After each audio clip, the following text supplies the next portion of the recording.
తెలంగాణలో స్థానిక ఎన్నికలపై హైకోర్టులో విచారణ ముగిసింది. ఈ వ్యవహారంపై న్యాయస్థానం తీర్పు రిజర్వ్ చేసింది. స్థానిక ఎన్నికలపై పిటిషనర్లు, ప్రభుత్వం, ఎన్నికల సంఘం వాదనలు వినిపించారు. ఎన్నికల నిర్వహణకు మరింత సమయం కావాలని ప్రభుత్వం కోరడంతో ధర్మాసనం తీర్పు రిజర్వ్ చేసింది.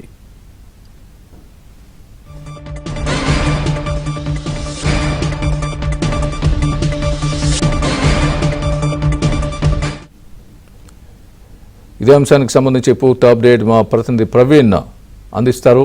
ప్రవీణ్, చెప్పండి, స్థానిక ఎన్నికల తీర్పుకు సంబంధించి హైకోర్టు రిజర్వ్ చేసినట్టుగా తెలుస్తోంది. రిజర్వ్ చేయడానికి కారణాలు ఏం కనిపిస్తున్నాయి? వాదోపవాదాలు ఏ విధంగా ఉన్నాయి? ప్రభుత్వం ఎందుకు ఇంకా టైం కావాలని కోరుతోంది?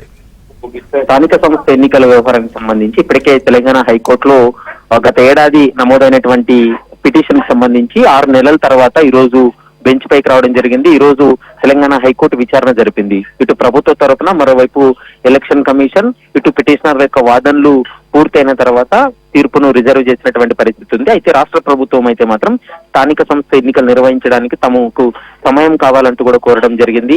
అయితే 25 రోజుల పాటు సమయం ఇచ్చినట్లయితే ఎన్నికలు నిర్వహించడానికి తాము సిద్ధంగా ఉన్నామంటూ కూడా ఇప్పటికే పబ్లిక్ ప్రాసిక్యూటర్ తన వాదనలు వినిపించారు. మరోవైపు ఎలక్షన్ కమిషన్ కూడా 60 రోజుల పాటు తమకు సమయం కావాలని కోరడం జరిగింది. దీంతో ఇరు వాదనలు విన్నటువంటి న్యాయస్థానం తీర్పును రిజర్వ్ చేసింది. Right, thanks for the update Praveen.